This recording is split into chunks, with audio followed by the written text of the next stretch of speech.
Hello दोस्तों, मैं हूं दिनेश के वोरा। आप सबका स्वागत है न्यूज़ टाइम के ऊपर।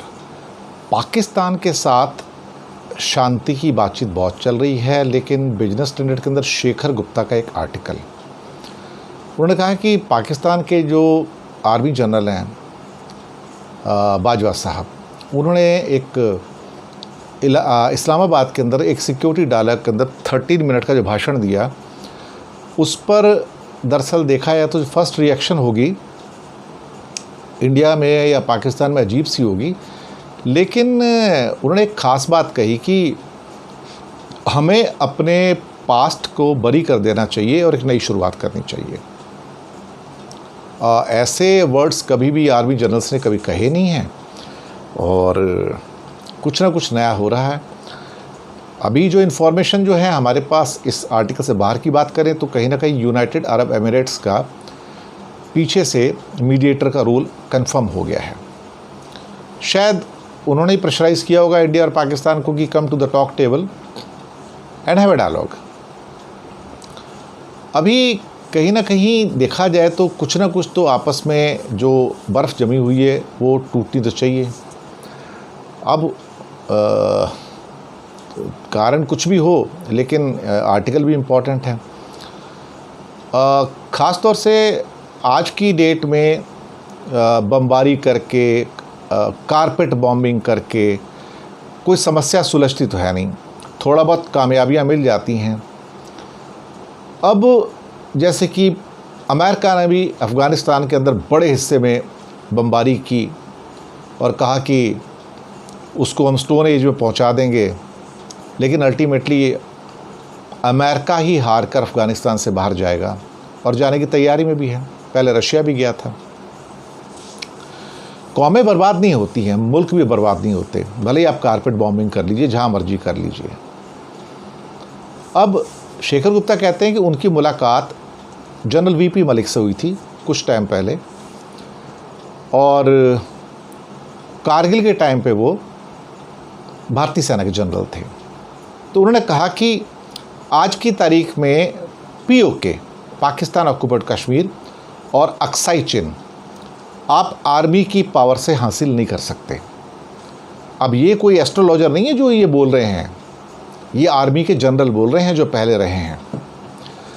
बोलता है कि अगर कोई ऐसा कोशिश करता है तो दुनिया का प्रेशर इतना ज़्यादा हो जाएगा कि आपको वहीं पे सीज़ फायर करना होगा। ये हकीकत है।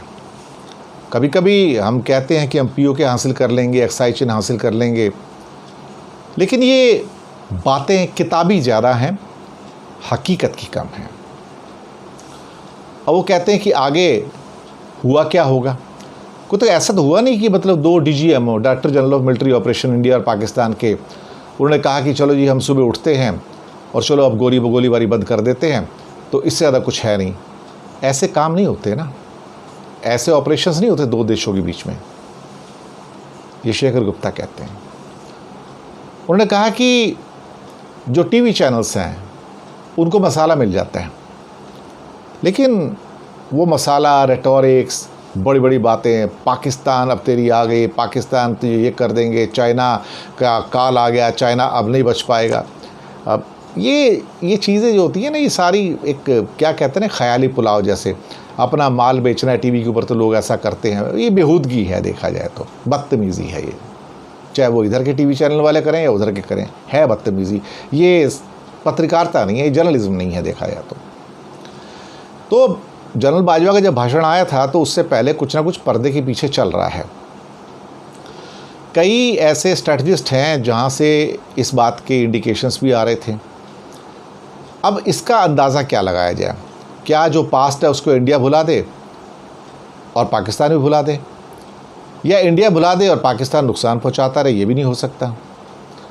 लेकिन 2021 में 2021 में आप किसी कंट्री को मिलिटरली बर्बाद नहीं कर सकते। ये बात पक्का, बिल्कुल पक्का है। अमेरिका जैसा कंट्री एक बिल्कुल असहाय अफ़गानिस्तान को बर्बाद नहीं कर पाया, जबकि अफ़गानिस्तान तो नीचे से अटैक भी नहीं कर सकता तो उसकी मिसाइल्स को और हवाई जहाज़ों को तो भी नहीं कर पाया। अब ऐसे में अगर न्यूक्लियर पावर्स हैं, और ये तीनों न्यूक्लियर पावर्स हैं, इंडिया भी, चाइना भी और पाकिस्तान भी, तो यहाँ पे कोई भी जैसे कि अजरबैजान के लिए आर्मीनिया हो गया, रूस के लिए यूक्रेन हो गया, ऐसा कुछ होना पॉसिबल नहीं है। उन्होंने कहा कि कहीं ना कहीं कुछ ना कुछ तो बदलाव करना पड़ेगा, कुछ ना कुछ समझौता करना पड़ेगा। जब हम पाकिस्तान से निपटते हैं तो कुछ उसमें अलग भी सोच सकते हैं।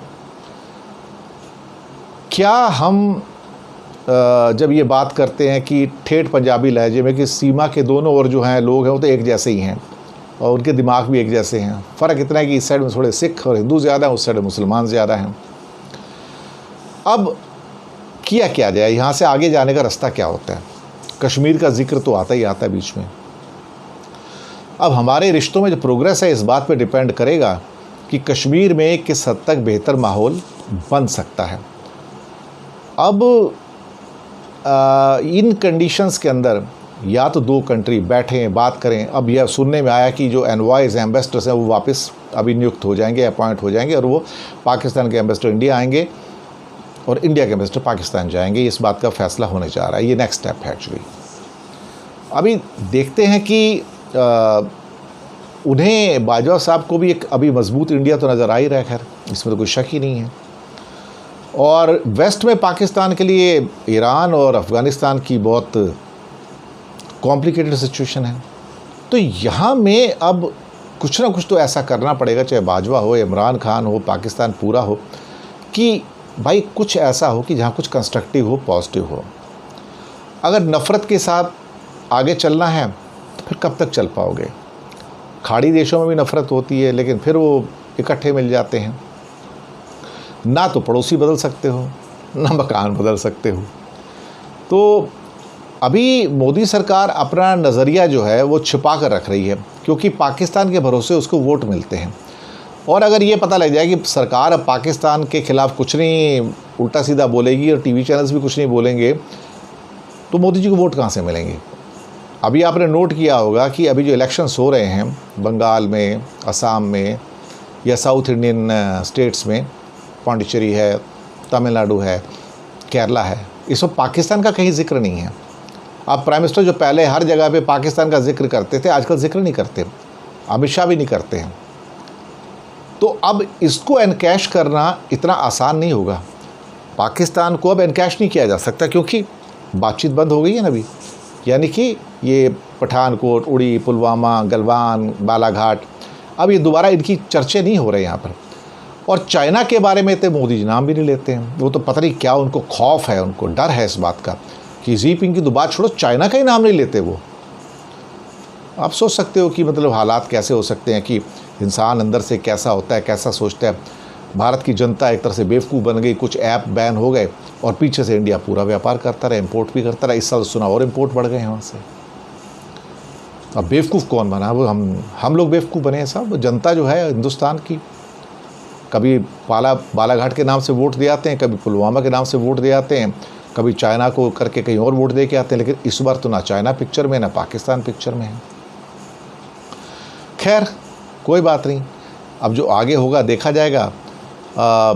मोदी सरकार युद्ध ना करने की नीति बना सकती है, आर्टिकल लास्ट में लिखा है, क्योंकि ऐसा करने में वो पावरफुल है। कमज़ोर होती तो ईस्ट लद्दाख में फिर वो प्रेशर में ना होती, पाकिस्तान पर दबाव नहीं बना पाती थी। और चीन से युद्ध न छेड़ने के लिए कई लोगों ने मोदी पर तंज भी किया कि भले ही नेहरू हार गए लेकिन लड़े तो। पर 1962 में नेहरू की सरकार आज की तुलना में तो बहुत कमज़ोर थी, उनके पास कोई रास्ता नहीं था। मोदी इस जाल में फंसने के लिए आज से थोड़े मजबूत हैं। वो युद्ध नहीं, शांति को तरजीह देंगे। लेकिन मुसीबत ये है कि मोदी को पता है कि अगर युद्ध हुआ तो नुकसान फिर हमारा होगा। चाइना के साथ तो हमारा ही नुकसान होना अल्टीमेटली। ठीक है, उनको भी नुकसान होगा लेकिन वो तो उस नुकसान की भरपाई कर लेंगे, हम कहाँ से करेंगे? हम तो मुश्किल से ले देंगे। $2.5 ट्रिलियन की इकॉनमी है और वो $15 ट्रिलियन की। तो उनका तो अगर $1 ट्रिलियन भी नुकसान हो गया तो वो तो 1 साल में रिकवर कर लेंगे, आधे साल में रिकवर कर लेंगे। हमें तो रिकवर करते करते सदियाँ बीत जाएंगी। आर्टिकल अच्छा है, सोचने लायक है। थैंक यू शेखर गुप्ता, यही कह सकते हैं। धन्यवाद।